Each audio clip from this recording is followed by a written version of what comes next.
নবীজি বলেন শুধু ইমানদার বান্দা এভাবে ঘুমায় না, ইন্তেকাল করে না। ইয়া রাসূলুল্লাহ কিভাবে? আল্লাহর হাবিব বলে এমনও সময় আছে অনেক ইমানদাররা ঘুমন্ত অবস্থায় মারা যায়। না না না, ওই মানুষগুলা ঘুমন্ত অবস্থায় মারা যায় না। যখন ইমানদার কোন বান্দা ঘুমায়, আজরাইল ফেরেশতা আমার আল্লাহ তাআলার কাছে খবর পাঠায়, আল্লাহ এ বান্দার হায়াত তো শেষ, আমি বান্দার রূহ কবজ করতে চাই। তখন আজরাইলকে আমার আল্লাহ তাআলা আদেশ করে, এ আজরাইল বান্দার রূহটা তুমি কবজ করবা, হায়াত শেষ হয়ে গেছে।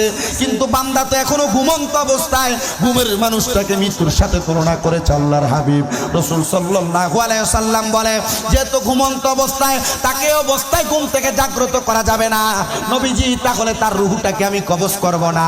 আল্লাহর হাবিব সাল্লাল্লাহু আলাইহি সাল্লাম ঘোষণা করতেছে, শোনো আজরাইল ফেরেশতা আল্লাহ তাআলার কাছে এই কথা বললে তাকে উত্তর দেওয়া হয়, কারণ হাবিবে কিবরিয়া সাল্লাল্লাহু আলাইহি সাল্লাম বলেছে, দুনিয়ার জমিন থেকে কোন ইমানদার বান্দা যখন মারা যাবে, যে বান্দা বিকৌলি লা ইলাহা ইল্লাল্লাহ ফাদাখালাল জান্নাহ, বান্দা তার জবান দ্বারা লা ইলাহা ইল্লাল্লাহ বলেছে, বান্দা তো জান্নাতে যাবে।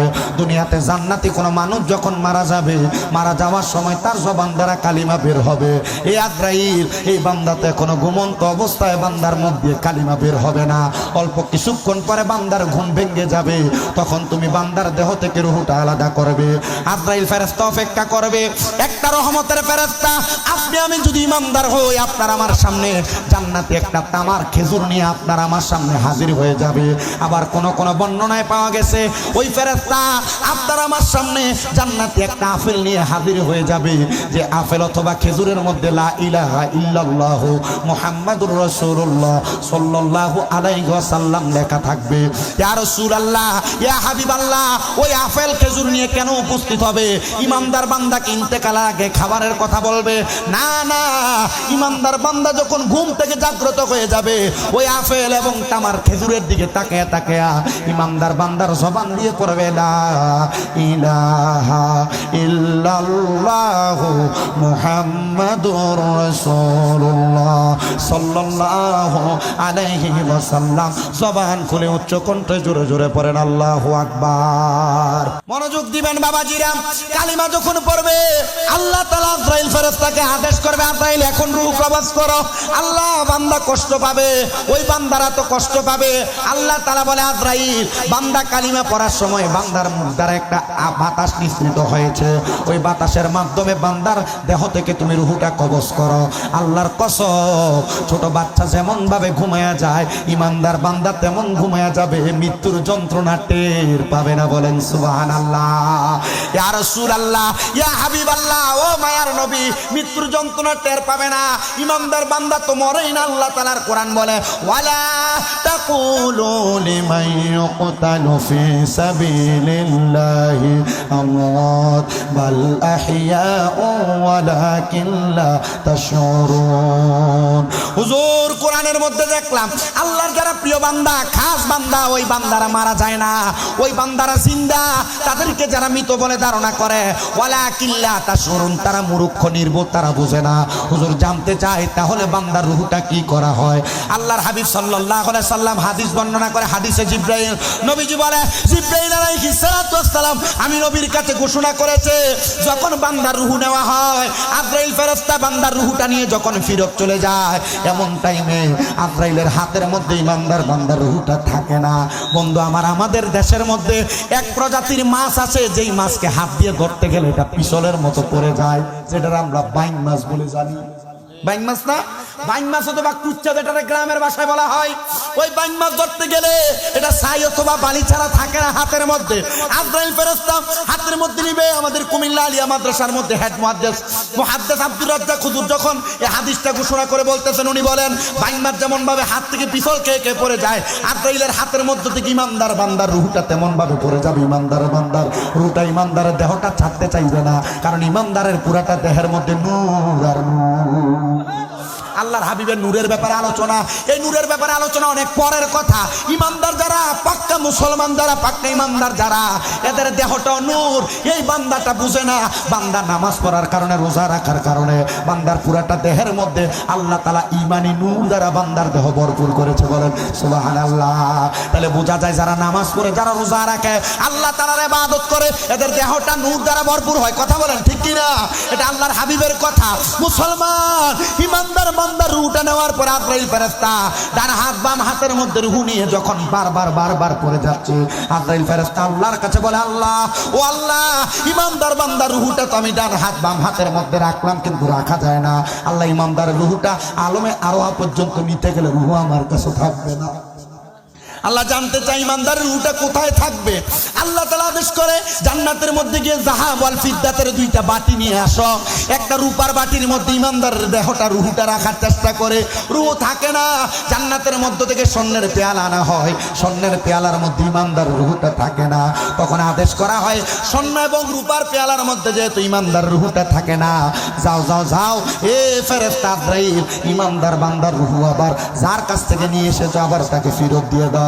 আমি জানতে চাই, আপনার মধ্য থেকে রূহ নেওয়ার পর আপনি জিন্দা না মরা?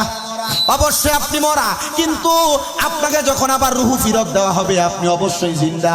আল্লাহর হাবিব সাল্লাল্লাহু আলাইহি সাল্লাম বলে, আজরাইল ফেরেশতা ইমানদার বান্দার দেহের মধ্যে আবার রূহটা ফিট করে দিবে, কিন্তু বান্দাটা রূহ পাওয়ার পরে হাদিস শরীফ প্রমাণ করে, ওই বান্দা রূহ পাওয়ার পর থেকে আল্লাহ তাআলার কিয়ামত করার আগ পর্যন্ত বান্দা আল্লাহর কুদরতি কদমের মধ্যে সিজদা আদায় করবে।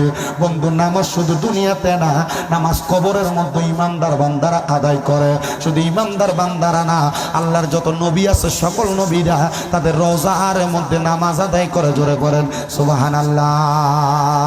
বন্ধু আমার, গভীর মনোযোগ দেন, তাহলে বোঝা গেল বেঈমান মানুষ বড় কষ্ট পায় মারা যায়, বেঈমান মানুষের রক্ত ছিঁড়ে যায়, বেঈমান মানুষ প্রস্রাব পায়খানা করে দেয়, নাকে মুখে যে রক্ত বের হয়, বেঈমান মানুষের চোখ উল্টে যায়, বেঈমান মানুষ জিহ্বায় কামড় দেয়। আর যারা ইমানদার এরা বড় আনন্দের সাথে মারা যায়, টের পায় না রূহ কখন যায়, আবার রূহ ফিরত পায়। হুজুর, এমন ইমানদার বান্দারা কেমন, তাদের চরিত্র কেমন, তাদের খাসিয়ত কেমন? আল্লাহ পাকের পেয়ারা হাবিব সাল্লাল্লাহু আলাইহি সাল্লামের একজন আদনা গোলাম হযরতে আবু উসমান খুরাসানী রাহমাতুল্লাহ আলাইহি, উনি বলে, জগতের মানুষ তোমরা শুনে নাও, আল্লাহ পাকের একজন ইমানদার বান্দার চরিত্র কেমন, খাসিয়ত কেমন, তোমরা শুনে নাও। আল্লাহ পাকের বড় একজন ওলি ছিলেন, যিনার নাম হযরতে মালিক দিনার রাহমাতুল্লাহ আলাইহি।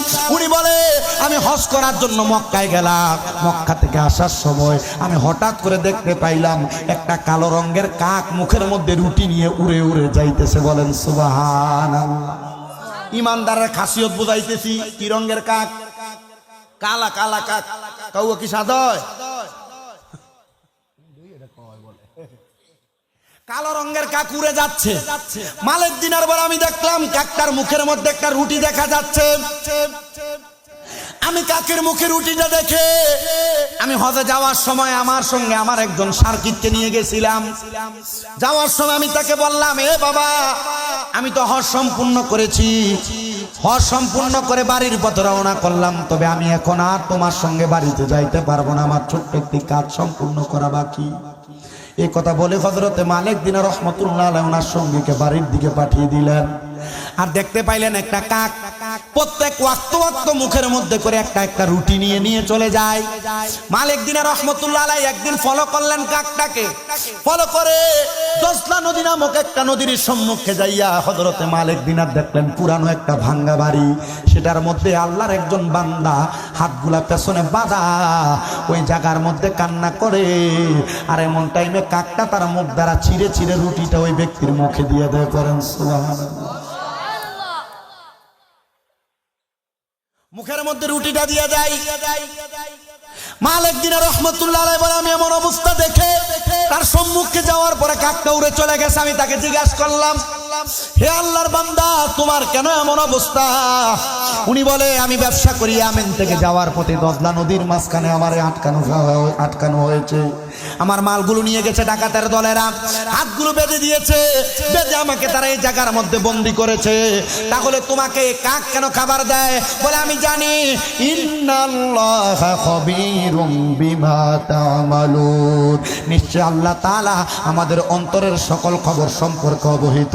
যে ব্যক্তি আল্লাহকে ভয় করে, আল্লাহর প্রতি তাকওয়াবান, ওই ব্যক্তির সকল আশা আল্লাহ পূরণ করে। ও ভাই, আপনি আমাকে বলতেছেন আমি কেন এই জায়গার মধ্যে বন্দী, তবে আপনি যে আমার কাছে এসেছেন, আমার আল্লাহ আপনাকে হিকমত করে আমার কাছে পাঠাইছে। বলে কেন? বলে 3 দিন পর্যন্ত খাবার না পেয়ে পেয়ে আমি আমার চোখের ইশারা দ্বারা নামাজ আদায় করেছি। কি দ্বারা নামাজ আদায় করেছে? চোখের ইশারা দ্বারা নামাজ আদায় করেছি। আর আমরা একদিন জ্বর হইলে, সর্দি হলে আমাদের নামাজ ছুটে যায় না। মুসলমান শোনো, আমি কেন বলছি আল্লাহর খাস বান্দাদের কথা। ওই আল্লাহর বান্দা ডাক দিয়ে বলে, তুমি যে আমার কাছে এসেছো মালিক দিনার, তুমি আমার ইচ্ছায় আসো নাই, আমার আল্লাহই তোমার পাঠাইছে। বলেন সুবহানাল্লাহ। মালিক দিনার রহমতুল্লাহ আলাইহি বলে, কেন এমন কথা বললা? বলে আমি ডাকাত সর্দারের কাছে আটক হওয়ার পরে একটানা 3 দিন কোনো খাবার আমার পেটের মধ্যে নাই। এবার যখন আমার পেটের মধ্যে কোনো খাবার নাই, আমি আল্লাহ তাআলার কাছে চোখের ইশারায় ইশারায় নামাজ পড়ে পড়ে আল্লাহর কাছে বলতে লাগলাম, আল্লাহ এখন 3 দিন হয়েছে, আর যদি আমি খাবার না আহার করে এখানে পড়ে থাকি তাহলে আমি মৃত্যুবরণ করব। আমার 2 জন কন্যা, 1 জন ছেলে সন্তান আমার বাড়িতে পড়ে আছে। আল্লাহ তুমি আমার খাবারের ব্যবস্থা করে দাও। আমার আল্লাহ তাআলা কাকের মাধ্যমে আমার আহারের ব্যবস্থা করেছেন। বলেন সুবহানাল্লাহ। বলে আমার কথা যে বললা, আমি তোমার কাছে এসেছি, আল্লাহ আমাকে নাকি পাঠাইছে। হে মালিক দিনার রহমতুল্লাহ আলাইহি শুনেন, আমি যখন নামাজ আদায় করতাম চোখের ইশারায় ইশারায় একটানা 3 দিন পর্যন্ত আমি শুকনা রুটি খাইতেছি, আমি কোনো পানি খাইতে পারি নাই। তবে আমি দেখলাম যখন আমি পানির পিপাসায় বড় আক্রান্ত হতে লাগলাম, আমি আল্লাহ তাআলার কাছে জবাবদিহিতা করতে চাইলাম। আল্লাহর কাছে বললাম, আল্লাহ রব্বে কারীম, আমাকে আপনি রুটি দিয়ে আহার করাইলেন, আমাকে পানি পান করার নাই। আল্লাহ আপনি আমারে পানির ব্যবস্থা করে দেন। আমার একটা বিশ্বাস, আল্লাহ তাআলা আপনাকে কাককে দেখতে দেখতে বিচরণ করায় আমার সামনে আনাইছেন। মালিক দিনার বলে, তুমি আল্লাহর প্রতি কেন এত তাকওয়াবান? বলে আল্লাহ তাআলা কোরআনুল কারীমে বলেছে, ওয়ালা তাকুনু কাল্লাযীনা নাসুল্লাহা ফাআনসাহুম আনফুসাহুম উলাইকা হুমুল ফাসিকুন। জবান খুলে উচ্চ কণ্ঠে জোরে জোরে পড়েন আল্লাহু আকবার। আল্লাহ তাআলা বলেছেন, ওয়ালা তাকুনু, তোমরা তাদের মতো হয়ো না, কাল্লাযীনা যাহারা নাসুল্লাহ, আল্লাহকে ভুলে বসেছে। ও বন্ধু, আল্লাহকে আমরা ভুলে যাই কখন? সুখে পড়ার কারণে। প্রথমে বলেছিলাম সুখে পড়লে আল্লাহকে ভুলে যায়, টাকা বেশি ইনকাম হলে আল্লাহকে ভুলে যায়, বিপদে পড়লে চা দোকানে বিড়ির ফুটকির মধ্যে মুখ লাগে, শুধু কয় আল্লাহ শুধু আমারে দেখেন, অন্যরারে দিতে পারে না। রে মুসলমান, আল্লাহ বলেছে তাদের মতো হইস না রে বান্দা, হইস না তাদের মতো। কাল্লাযীনা যাহারা নাসুল্লাহ ফাআনসাহুম আনফুসাহুম, যারা নিজের কথা বলে গেছে। বলে হুজুর আমরা কেমনে নিজের কথা বললাম? এরা মুসলমান দুনিয়ার সম্পদের মায়ায় পড়ে মোহে পড়ে আপনি আমি নিজের কথা ভুলে যাই। আল্লাহ কয় আনফুসাহুম, আমি আল্লাহ এদেরকে বিপদে ফালাইয়া রাখছি। শুনো দুনিয়ার মানুষ, ফাআনসাহুম আনফুসাহুম উলাইকা হুমুল ফাসিকুন, যারা দুনিয়ার সম্পদের মোহে পড়ে, দুনিয়ার মায়ার মোহে পড়ে আমি আল্লাহকে ভুলে যাই, আমি আল্লাহ তাদেরকে ফাসিক ঘোষণা করলাম, ফাসিক ঘোষণা করলাম। হুজুর আল্লাহ তাআলা আমাদেরকে ফাসিক ঘোষণা করলেন কেন? ঘোষণা করলেন এবার আল্লাহ তাআলা কয়, লা ইয়াস্তাউই আসহাবুন নারি ওয়া আসহাবুল জান্নাহ, আসহাবুল জান্নাতি হুমুল ফাইজুন। জবান খুলে জোরে জোরে বলা যাবে কি সুবহানাল্লাহ? আল্লাহর হাবিব সাল্লাল্লাহু আলাইহি সাল্লাম কুরআনুল কারীমের আয়াত দিয়ে প্রত্যেকটা জায়গায় জায়গায় সাহাবায়ে কেরামদেরকে বুঝাইতেন। নবী সাল্লাল্লাহু আলাইহি সাল্লাম, আপনি কেন কুরআনুল কারীমের আয়াতগুলো তেলাওয়াত করেন? আল্লাহর হাবিব সাল্লাল্লাহু আলাইহি সাল্লাম বলে, আমি তেলাওয়াত করি না, তোমাদের যখন কোনো কিছুর প্রয়োজন হয়, কোনো কিছুর জন্য উপদেশমূলক কাজ করার প্রয়োজন হয়, আল্লাহ তাআলা জিবরাইল আলাইহিস সালাতু ওয়াস সালামের মাধ্যমে অথবা আমি নবীর চক্ষু মুবারক বন্ধ করার মাধ্যমে তোমাদের জন্য উপদেশ স্বরূপ কুরআনুল কারীমের আয়াত নাযিল করে দেয়। আল্লাহ তাআলা বলেন, লা ইয়াস্তাউই আসহাবুন নারি ওয়া আসহাবুল জান্নাহ। আল্লাহ কয় যারা দুজকি যারা জান্নাতি তারা একরকম নয়। পয়সাওয়ালা, টাকাওয়ালা, সম্পদওয়ালা, টাকার মালিক, পয়সার মালিক, সম্পদের মালিক ইবাদত করে না।